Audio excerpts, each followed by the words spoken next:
En la Biblioteca Británica hay un diapasón que perteneció a Ludwig van Beethoven. Vibra a 455,4 Hz. No a 440.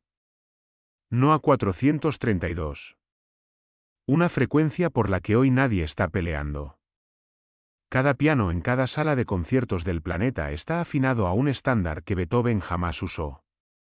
Su diapasón descansa dentro de una vitrina. Es el resto físico de un sonido que el mundo moderno ha dejado atrás por completo. Y ahí está lo que vuelve esto importante. La frecuencia de Beethoven no era extraña para su época. Era normal. Lo que hoy llamamos estándar habría sonado ajeno para él. Plano, sin vida, incorrecto. La frecuencia que todos heredamos no fue descubierta. Fue elegida. Y todo lo que existía antes fue retirado, de forma metódica, del mundo material. Si viste mi vídeo anterior sobre el millón de campanas destruidas a lo largo de 3 siglos, ya sabes qué les ocurrió. Este vídeo trata de lo que esas campanas transportaban. No del bronce, no del metal, no de la materia prima que los gobiernos decían necesitar. De la frecuencia.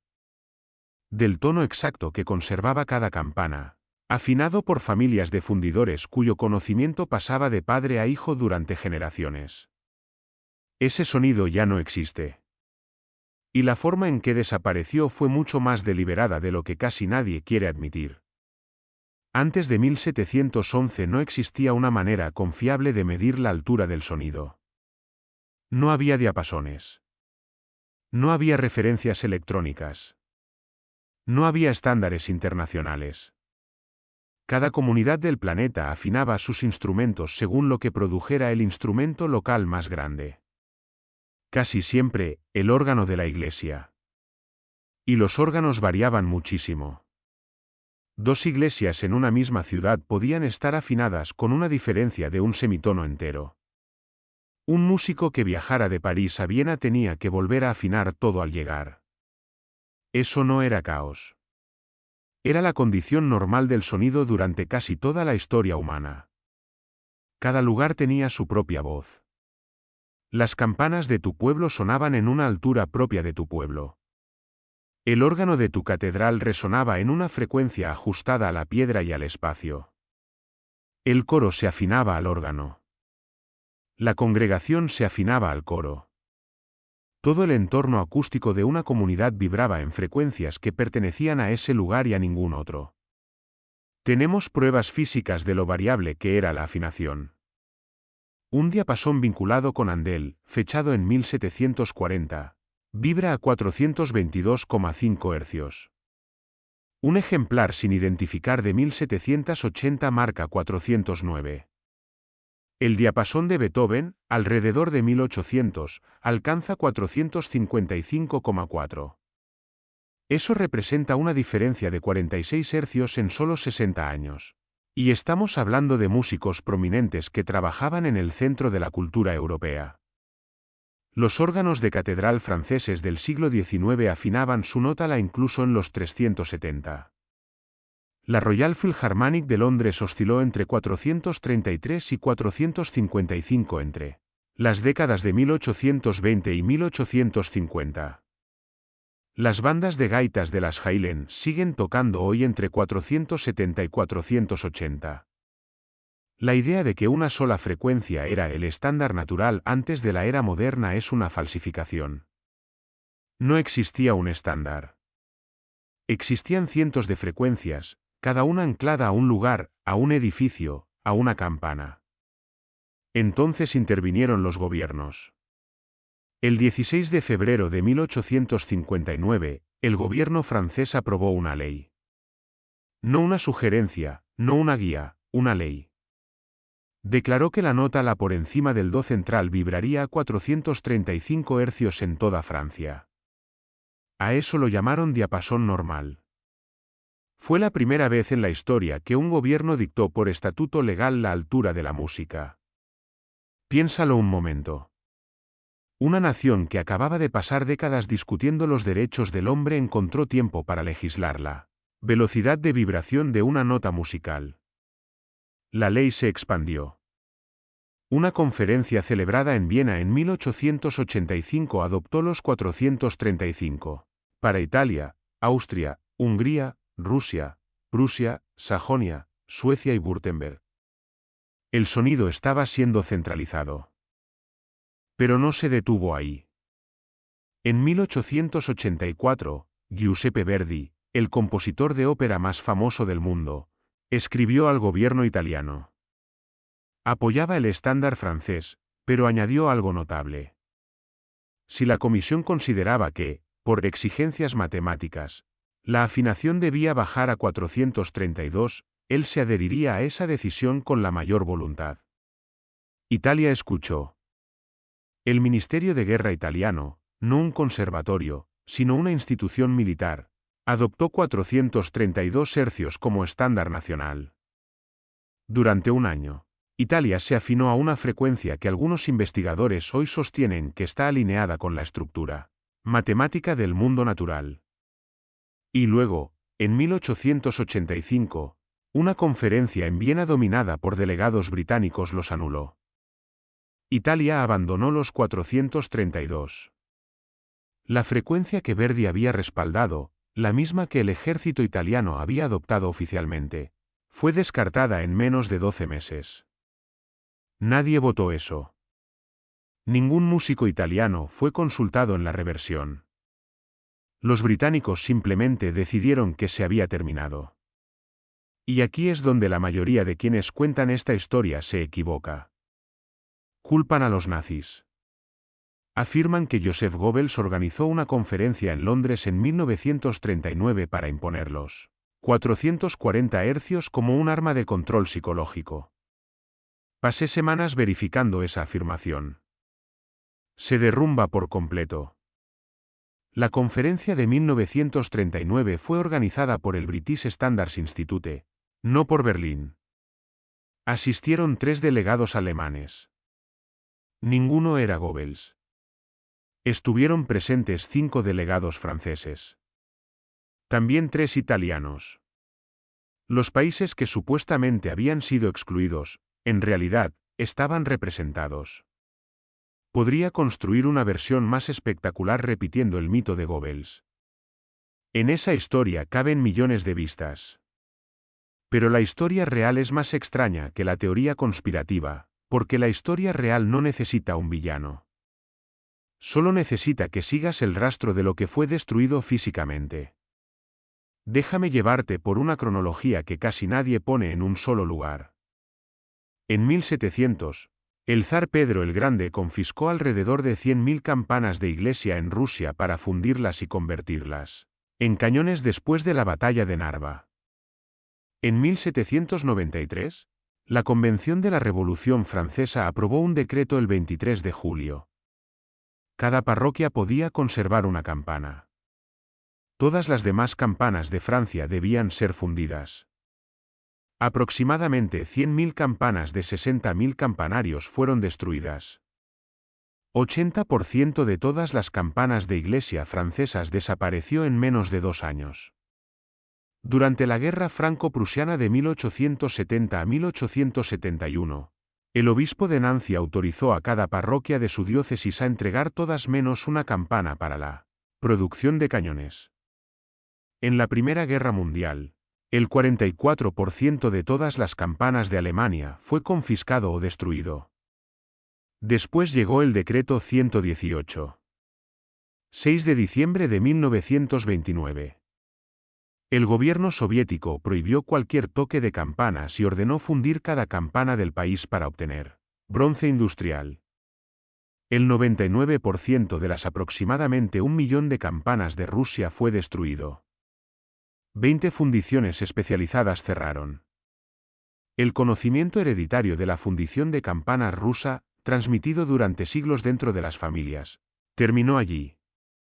Cuando cayó la Unión Soviética y las fundiciones intentaron recuperar el oficio, tuvieron que redescubrir las técnicas desde cero. El conocimiento se había perdido. Y después llegó la Segunda Guerra Mundial. Los nazis confiscaron más de 175.000 campanas en la Europa ocupada. Más de 150.000 fueron destruidas. Bélgica perdió 2/3 de sus campanas. Investigadores británicos informaron que cada campana de los Países Bajos había sido retirada. Solo 300 sobrevivieron en un almacén de Hamburgo. Si juntas esas cifras, el resultado es evidente.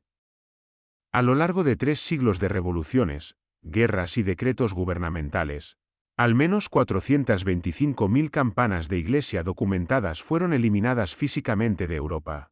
Cada una era un instrumento de precisión. Cada una había sido afinada por especialistas a una frecuencia concreta.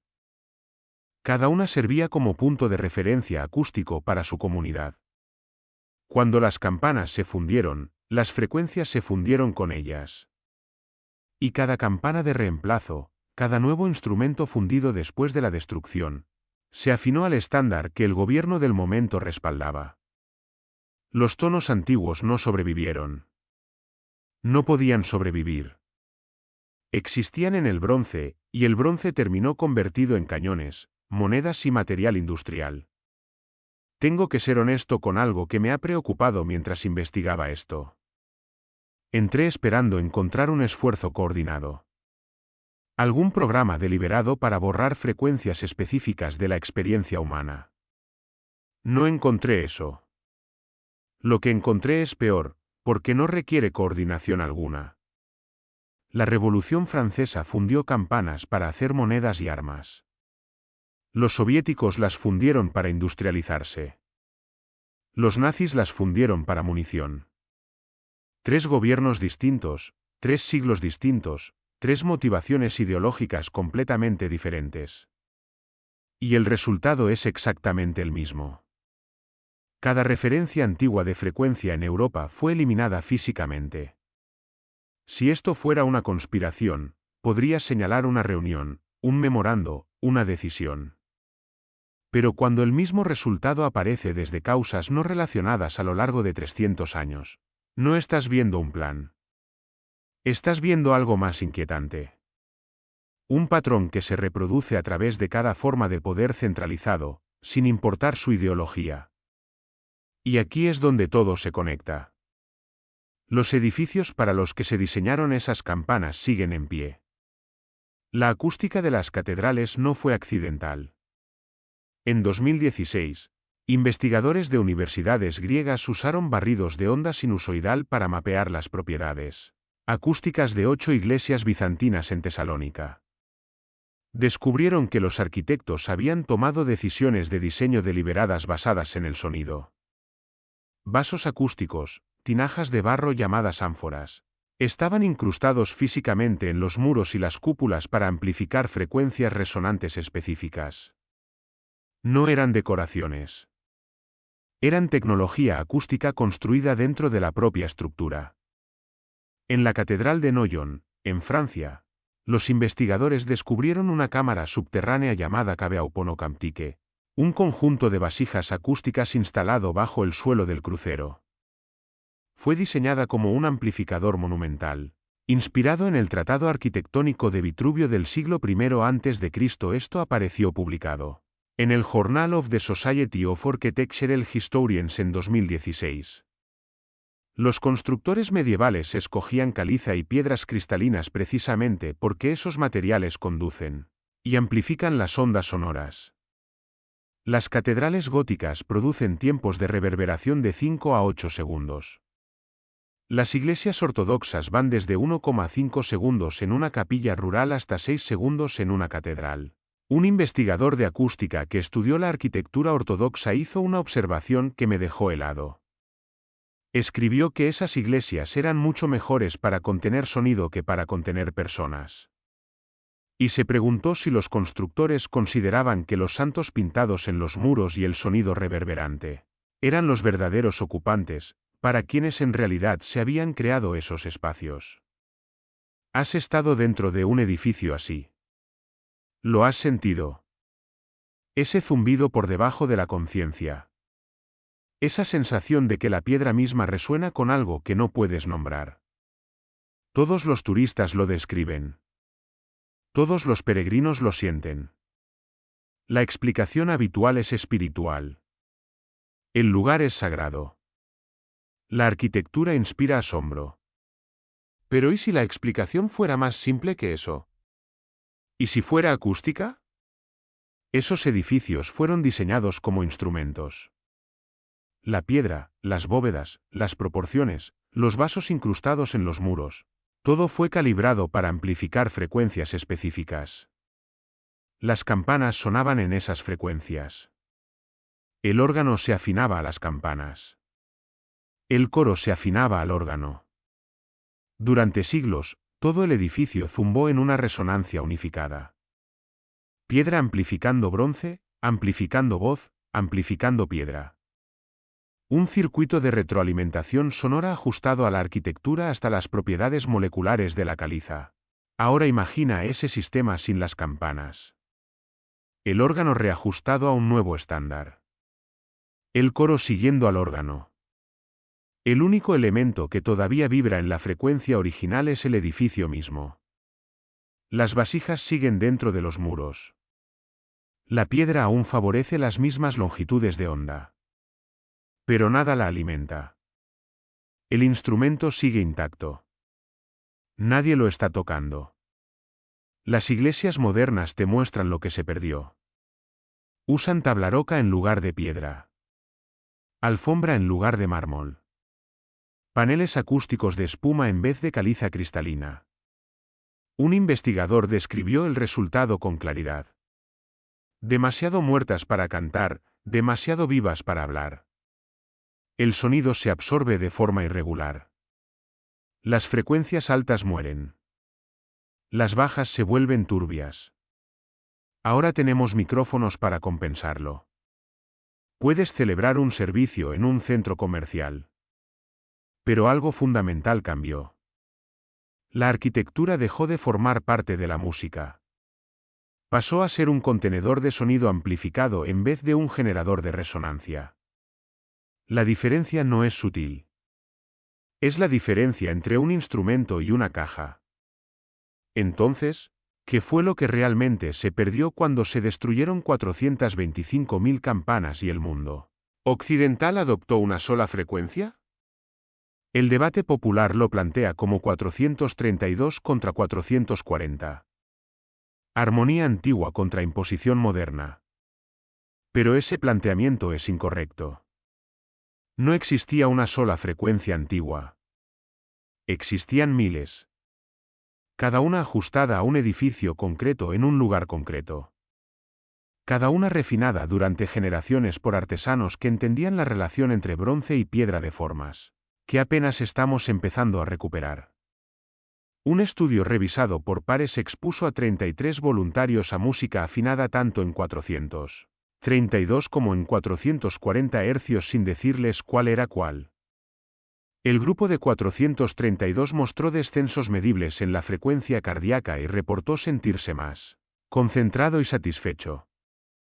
33 personas no son una muestra grande. Pero sí es un experimento publicado y controlado que sugiere que la frecuencia no es arbitraria para el cuerpo humano. Y si un cambio de solo 8 hercios produce efectos fisiológicos medibles, ¿qué significaba vivir dentro de edificios calibrados acústicamente? ¿Edificios ajustados a campanas que habían sonado en la misma altura durante 500 años? ¿Y si la pérdida real no es un número? ¿Y si es el principio mismo? Cada aldea tenía su propio sonido. Cada catedral era un instrumento afinado a sus campanas. Cada campana era afinada por fundidores cuyas familias habían perfeccionado el oficio durante siglos. El sonido de un lugar era tan distintivo como su arquitectura, su dialecto, su comida. La estandarización no solo cambió una frecuencia. Sustituyó toda una ecología de sonido local por un solo tono transmitido desde una torre de radio. En 1936, la Oficina de Estándares de Estados Unidos comenzó a emitir un tono de referencia de 440 hercios cada hora desde la estación WWW. Músicos de todo el país se afinaron a él. La frecuencia local murió. La nacional tomó su lugar. El mismo proceso se repitió en cada nación industrializada. Un solo tono para cada instrumento, cada orquesta, cada grabación, cada transmisión, en todo el planeta. No estoy diciendo que 432 hercios sean mágicos. No estoy diciendo que 440 hercios sean un arma. Estoy diciendo que el paso de 1000 frecuencias locales a un solo estándar global fue la mayor transformación acústica de la historia humana. Y ocurrió en los mismos siglos que vieron la destrucción física de cada antiguo instrumento de referencia en Europa. Las campanas están en silencio. Los fundidores desaparecieron. Los edificios diseñados para sostener el sonido antiguo todavía están en pie, resonando con frecuencias que ningún instrumento vuelve a alimentar. La piedra recuerda lo que el mundo decidió olvidar. Y la pregunta que casi nadie quiere hacer no es qué frecuencia es la correcta. La pregunta es qué estaba haciendo ese sonido cuando el edificio, la campana y la voz estaban afinados al mismo tono. ¿Qué ocurría dentro de esa resonancia que ya no experimentamos? ¿Qué hacían realmente esos edificios cuando operaban como fueron diseñados? Tenemos la arquitectura. Tenemos los vasos acústicos incrustados en muros de 800 años. Tenemos los tiempos de reverberación medidos por investigadores universitarios. Tenemos la evidencia de que estos espacios fueron diseñados para el sonido con un nivel de sofisticación que seguimos documentando. Lo que no tenemos es la frecuencia. Esa se fundió con el bronce. Y nadie pregunta cómo sonaba, porque quienes lo recordaban ya no están, igual que las campanas mismas.